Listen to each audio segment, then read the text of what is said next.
बिस्मिल्लाहिर्रहमानिर्रहीम। तो आज हम करने जा रहे हैं सिरोसिस। ठीक है, cirrhosis is an important topic. तो इसमें सबसे पहले हम इसकी डेफिनेशन देख लेते हैं कि सिरोसिस होती क्या है। मेन इसमें फाइब्रोसिस होती है जो लिवर के स्ट्रक्चर को चेंज कर देती है। ठीक है, नॉर्मल स्ट्रक्चर नॉर्मली ये सॉफ्ट होता है लिवर, ठीक है।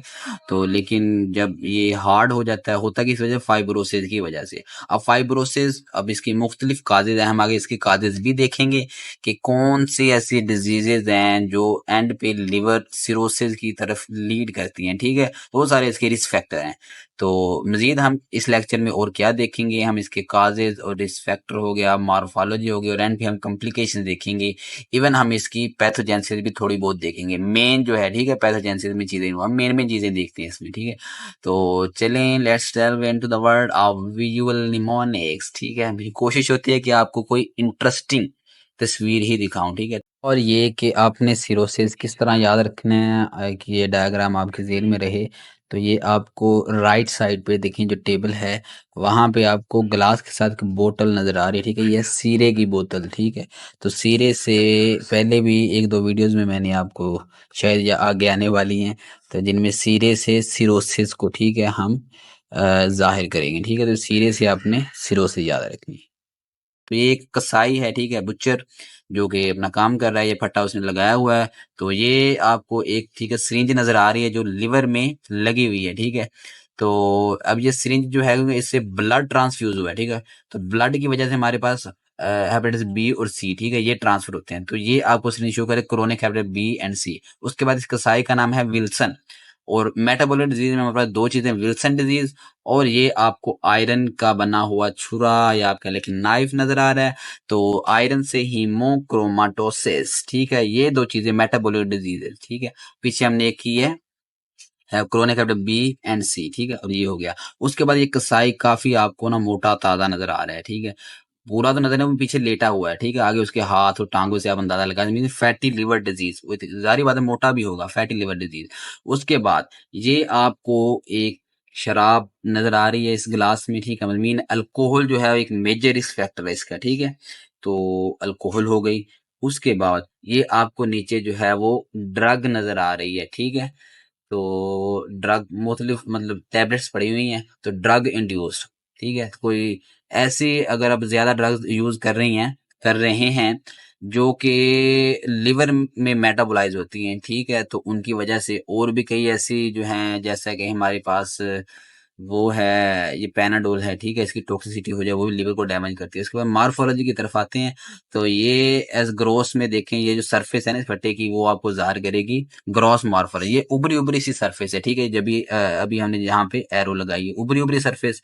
ये आपने कहना क्या है इसे, ये बम्पी सरफेस। ठीक है, अब रिप्रेजेंट कैसे हो रहे हैं, लिवर में नोड्यूल बने होते हैं, ये भी नोड्यूल की तरह ही है। ठीक है, तो इधर राइट साइड पे आपको नॉर्मल फटा नजर आ रहा है, लेफ्ट साइड पे उभरी हुई सरफेस। ठीक है, और दरमियान में एक ब्लैक ब्लैक कोई चीज पड़ी है। ठीक है, तो वो डिप्रेस जगह, जब ये देखें डिप्रेस जगह पे हमने ब्लैक ब्लैक वो पेड़ से रखे हुए हैं। ठीक है, ये क्या क्या है, डिप्रेस्ड स्कार्स। ठीक है, आपने कहना क्या, bumpy surface representing bulging regenerating nodule separated by depression scars. ठीक है, उसके बाद ये आपको दो साइड पे क्या नजर आ रहे हैं, ये बांस नजर आ रहे हैं पड़े हुए। तो ये माइक्रोस्कोपिक फीचर शुरू हो चुके हैं। ये शुरू करें थिक फाइब्रस कोलेजिनस बैंड जो सेपरेट कर रहे हैं सिरोटिक नोड्यूल। ठीक है, नोड्यूल के दरमियान में पड़े हुए हैं। ठीक है, यानी लिख भी दिया थिक फाइब्रोटिक कोलेजिनस बैंड जो कि सेपरेट कर रहे हैं नोड्यूल को, रीजनरेटिव नोड्यूल को। ये आपको वो फूसा नजर आ रहा है। ठीक है, तो हमेशा हमने जो फाइब्रोसिस है वो इसी से शो की है। ठीक है, ये फाइबर से आपको नजर आ रहे हैं फाइब्रोसिस। अब फाइब्रोसिस जो है वो होती कहाँ से कहाँ तक, पोर्टल ट्रैक से पोर्टल ट्रैक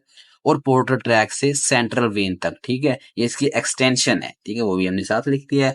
तो मजीद हम इसमें और क्या माइक्रोस्कोप में नजर आएगी, ये आपको मोमबत्ती नजर आ रही है साइड पे। ठीक है, तो ये हमेशा रिएक्शन को शो करती है। और इसके ऊपर आपको पाइप नजर आ रहा है। ठीक है, तो पाइप से हम क्या याद रखें, डक्ट। ठीक है, जो गिलास में पानी ऊपर से ये करेंगे शराब गिर रही है, ये देखिए ये पाइप। ठीक है, ऊपर डक्ट हो गई, नीचे मोमबत्ती। ठीक है, तो मोमबत्ती हमेशा रिएक्शन को शो करती है, डक्टुलर रिएक्शन। ठीक है, डक्टुलर रिएक्शन मीन फाइब्रोसिस, जिसमें कोलेजन वगैरह ये कम्युलेट होता है।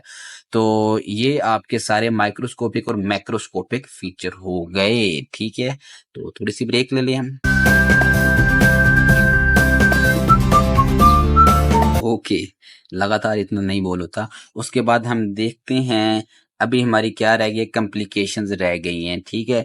तो कॉम्प्लिकेशंस में सबसे पहले जो मेन है पोर्टल हाइपरटेंशन। मजीद पोर्टल हाइपरटेंशन में क्या क्या मिलता है, साइटिस, शंट्स, ठीक है। तो उसके बाद इनकेफेलोपैथी, शंट्स होते हैं आपके पोर्टल सिस्टम के दरमियान ना शंट बन जाते हैं। उसके बाद कंजेस्टिव स्प्लीनोमेगाली हो जाती है, लिवर फंक्शन कम हो जाते हैं, हाइपर एस्ट्रोजिनीमिया, ठीक है, एस्ट्रोजन बढ़ जाता है जिसकी वजह से स्पाइडर एंजियोमा, आपकी स्किन पे रेड रेड से ना स्पाइडर की तरह के निशान बनने शुरू हो जाते हैं। तो उसके बाद जिनेकोमेस्टिया मेल्स में, और नियोप्लास्टिक में हेपेटोसेलुलर कार्सिनोमा, ठीक है। ये सारी इसकी कॉम्प्लिकेशंस हैं, ठीक है। तो ये कॉम्प्लिकेशंस भी देख लें, साथ इसके अपन टाइप्स भी देख लेते हैं।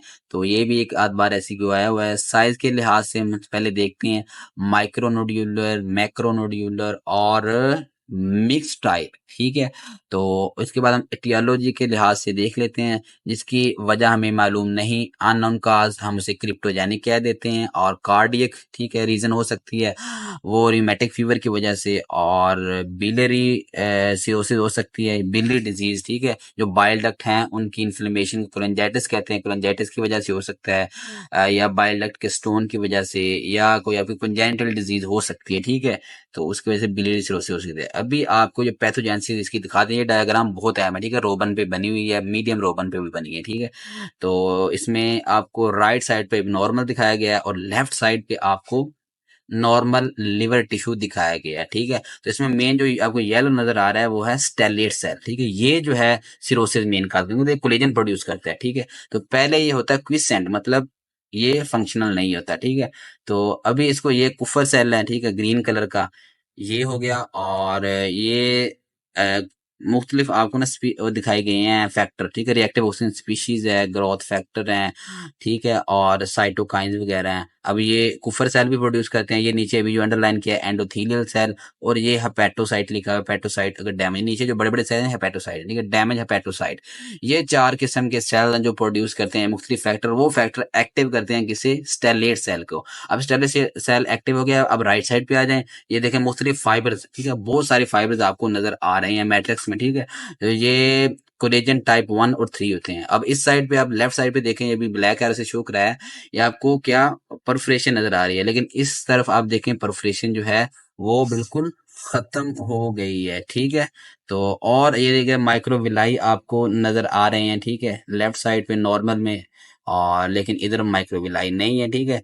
अब ये 3-4 मेन फीचर हैं, ठीक है। एक तो आपको स्टेलेट सेल एक्टिव हो जाता है, फेनेस्ट्रेशन जो है वो खत्म हो जाती हैं, और माइक्रोविलाई जो हैं वो खत्म हो जाते हैं, ठीक है। ये मेन जो है ये इसकी पैथोजेनेसिस में मेन फीचर हैं, ठीक है। तो अभी आप लेक्चर आपको कैसा लगा, आप कमेंट भी करें, लाइक भी करें, आगे शेयर